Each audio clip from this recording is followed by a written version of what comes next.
Salut à toutes et à tous, bonne et heureuse année 2022, une année où on va encore se retrouver pour des essais, pour des vidéos et pour du fun.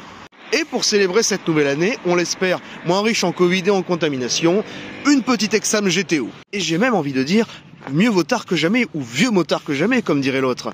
Ça fait quasiment 2 ans que ces phases sont sorties, donc les nouvelles, entre guillemets, les nouvelles exams, et ça fait 2 ans qu'il faut que je les teste, et par manque de temps, je n'ai pas pu tester d'exam. Aujourd'hui, l'honneur est sauf, puisque on va essayer ensemble cette petite exam GTO 2022. C'est parti!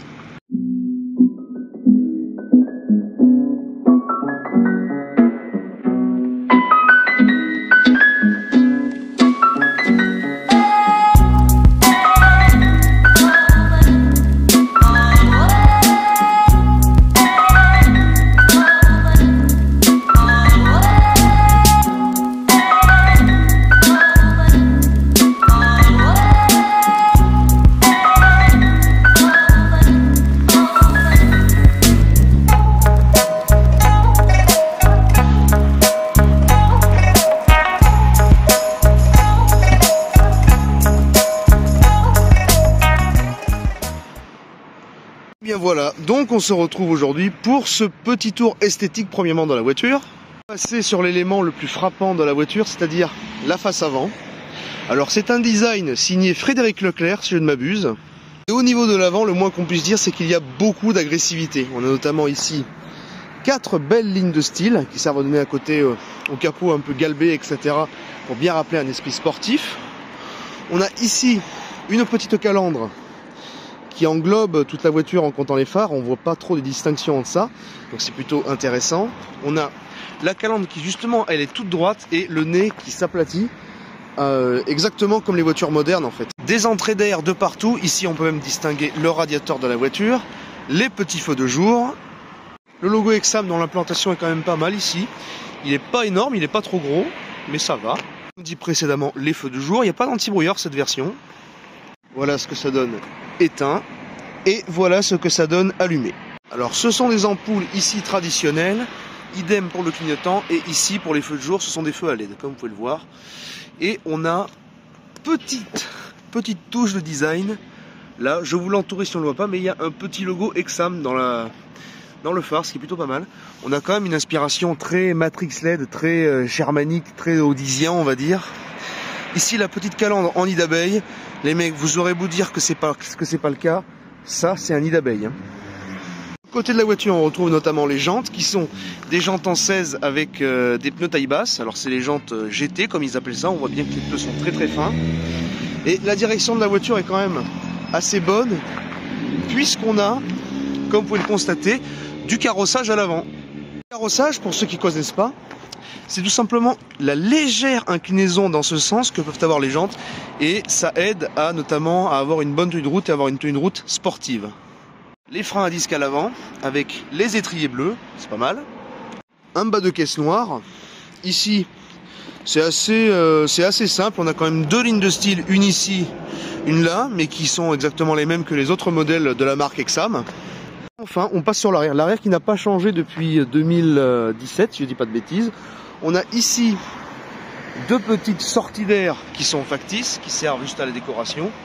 On a quand même plusieurs lignes de style, dont cette marque dont on a parlé maintes et maintes fois sur cette chaîne, qui a été piquée à Audi, on va dire. C'est ici la caméra de recul et l'éclairage de la plaque. Bien entendu, que serait une sportive sans un béquet qui sert à appuyer la voiture à 200 km/h.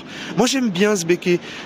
J'aimerais aussi bien qu'il soit sur la GTI, c'est dommage il n'y est pas, vous avez juste un petit béquet comme ça, mais là c'est même pas un béquet, c'est un aileron d'ailleurs, je me suis trompé.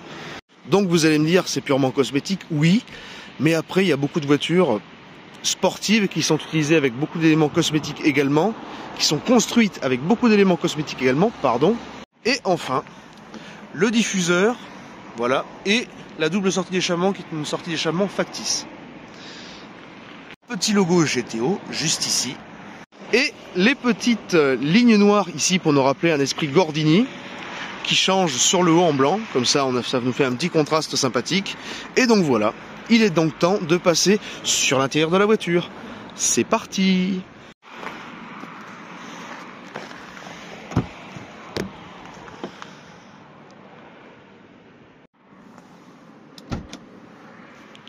Et voici le coffre de la voiture pour commencer. Voilà. Alors, un coffre d'une contenance de 700 litres si on enlève la tablette d'arrêt de charge. On a ici un petit filet, et oui, on a environ, je dirais, une soixantaine, 65 cm, et ici, à peu près 1 mètre, je dirais plutôt 80 à 90 cm, mais voilà. Ça nous fait tout de même 700 litres, ce qui est plutôt pas mal. C'est à peu près la contenance du coffre de la C3 ici, même un peu plus peut-être, voilà. Donc du coup on a la tablette, non pas d'arrêt de charge, mais la séparation centrale du coffre, et donc voilà, on va passer sur le suite de l'intérieur. C'est parti. Et bien voilà la fameuse planche de bord des Exam. Ça fait quelques années qu'elle est là, ça fait depuis 2018 si je ne m'abuse, ce qui me laisse penser que cette planche pourrait bientôt évoluer ou changer. Enfin bon, comme d'habitude, beaucoup d'ergonomie, les éléments sont bien à leur place, c'est assez beau et assez bien dessiné. On constate quand même que le design a été travaillé, non pas juste pour l'effet pratique, mais aussi pour l'effet joli. On a quand même beaucoup d'éléments qui nous rappellent les berlines haut de gamme et les sportives. Les vitres électriques placées au bon endroit, c'est ergonomique, c'est pas mal. Et bien entendu, pour finir, la tablette tactile qui est une tablette Pioneer.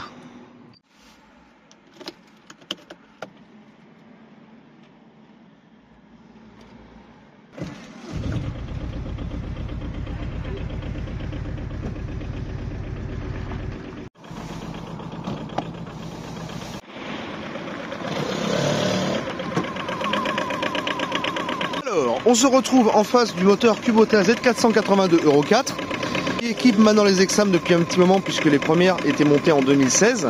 C'est un moteur qui est robuste dans la mesure où sa conception est simple. Vous avez une injection mécanique avec des pompes rotatives, une injection à chambre de turbulence et pas de courroie de distribution puisque les soupapes sont entraînées par cascade de pignon. Alors comme ça, le moteur peut sembler bruyant. Mais en fait, sachez que le bruit du moteur est tout à fait supportable, surtout que là, on a le capot ouvert. On va maintenant fermer le capot pour voir. Et on constate que, capot fermé, ça fait quasiment plus aucun bruit. On va se mettre derrière pour voir. Et là, concrètement, on l'entend quasiment plus. Même, il faut se concentrer si on veut entendre ne serait-ce qu'un petit tic-tic-tic. Allez, du coup, je vous propose qu'on passe directement à l'essai de la voiture. C'est parti, et à l'accélération, bien sûr.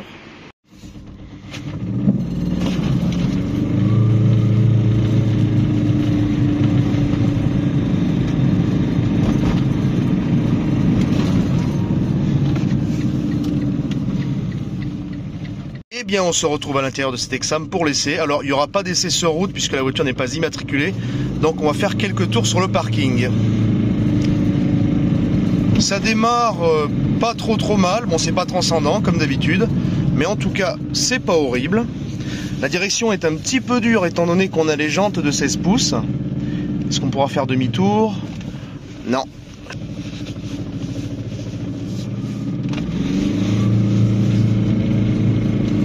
Enfin, elle marche quand même mieux que celle que j'avais à Aubagne, hein.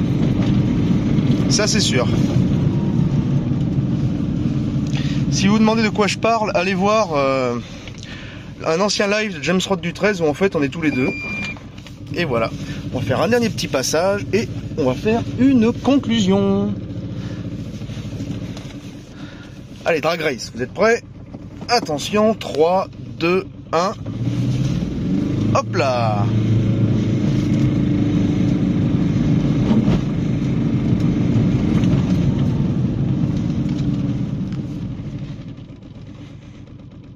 Alors, qu'est-ce qu'on peut dire pour une conclusion? Je trouve que cette voiture est magnifique. Je trouve vraiment qu'elle a un petit côté sport, etc. Ça fait vraiment petite citadine sportive, petite Smart Brabus. C'est vraiment dans cet esprit-là et je trouve que esthétiquement, c'est très réussi. Après, moi, le moteur, je suis pas fan, vous le savez. Moi, je préfère le DCI. Mais savoir que le moteur Kubota Z482 pourrait, dans quelques années, ne plus recevoir l'homologation. Donc, il est très probable qu'Exam passe sa gamme, avant de passer en tout électrique, passe sa gamme en DCI. Ce sera pas un Lamborghini d'après ce que j'ai entendu, ce sera un autre moteur, mais en tout cas voilà. Bien voilà, j'espère que cette vidéo vous aura plu, j'espère que vous aurez appris des trucs, j'espère que vous aurez pris du bon temps sur cette vidéo, et moi je vous dis à une prochaine. Oh, dernier truc, j'ai une nouvelle outro. Salut à tous!